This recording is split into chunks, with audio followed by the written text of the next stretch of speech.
Hello everyone. In this video we're going to discuss how to implement a list within your mobile app. There are a number of ways that you can implement list functionalities within your mobile app.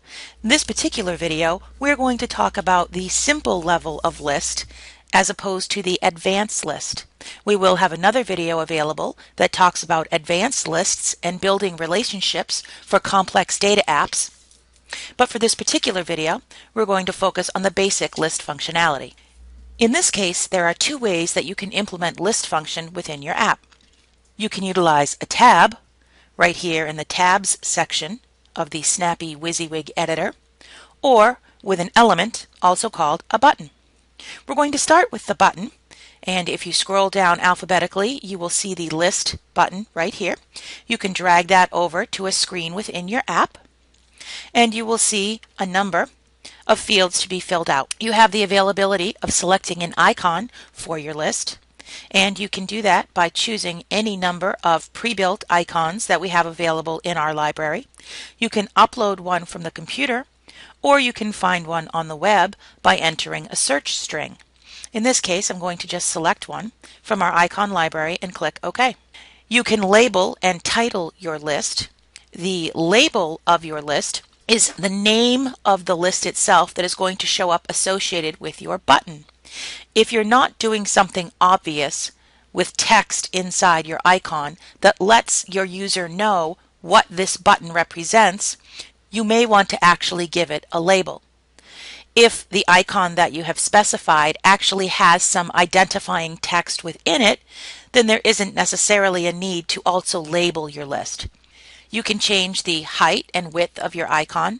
If you wanted to view it as text only, you could just click the text only button, and what you would see instead of a photo or an icon on your button is the word list.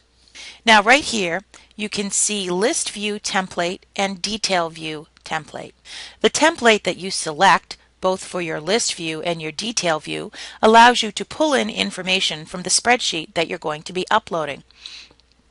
If you look down here, you can see an example of how we have laid out a spreadsheet. We've got different names of locations. There is an image which needs to be by way of a URL. So if all of the images that you have that you want to utilize in your list are on your computer, you will need to upload them to a share drive such as Dropbox or Flickr. Many of these services do have the ability to have private folders as well, so if the images that you had you did not necessarily want to make generally available to the public outside of your mobile app, again there are services that allow you to have private folders. The other thing is that you may be out on a website or have done a Google search and find an image that you would like to be able to utilize. You would pull that URL into your spreadsheet. And any details that you would like to associate with the various line items would also go in this information here. Selecting your list view, or cell view as it is called inside the app itself on the back end, is the first level of information that your users will see. If we click on change here, you'll see that we've got some specific options. You can have an image with the header and details, an image and just the header alone, or the header and details. If you want to be able to have more flexibility in how your list shows up, perhaps pulling in different icons like the phone icon and email, if those items were in your list, you would want to use our advanced list functionality, which, as I mentioned, there will be another video separate from this one that talks in detail about the advanced list. But if what you're looking to upload is a relatively simple list that you want to present in a basic way to your user, utilizing the list function here is a great way to do that. So in this case, we're going to leave it as an image with the header. And then my detail view, again, same thing. You've got 4 options in how you want your information to show up. And in this case, I want to take advantage of my images and my details that are in my spreadsheet. Once you have selected the information for your list, you're simply going to upload your spreadsheet.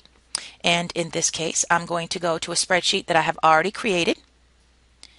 And you can see my list was uploaded successfully. Click OK, and then scroll down and click OK. Now you can see here is the icon that I selected for my list. I did leave the label of my list right here, so it does say list because there's nothing in my graphic that shows what it is otherwise for my app user. If you'd like to be able to test out the functionality, you will simply save your app. If you have downloaded the free Snappii Preview app from your Google or Apple store, you will be able to actually see your app and test it on your device.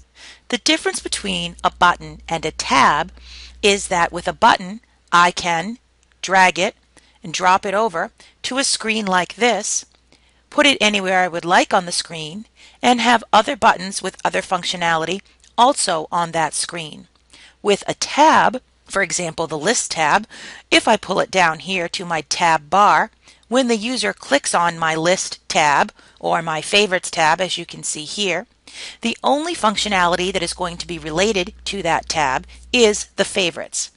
So that tab does only one thing versus my Contacts tab here, which has several functionalities included with it.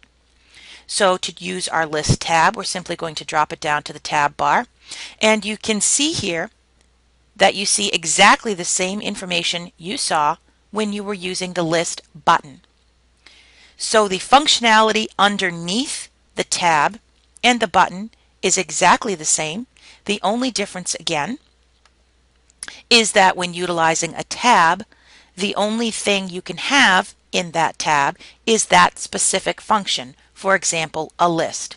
When utilizing a button, you can have multiple things on the screen, as we did here, with various different functionalities, including images and text, and your user can take advantage of any of those functions versus just clicking on a tab and taking advantage of one function. And that is all there is to implementing list functions within your mobile app.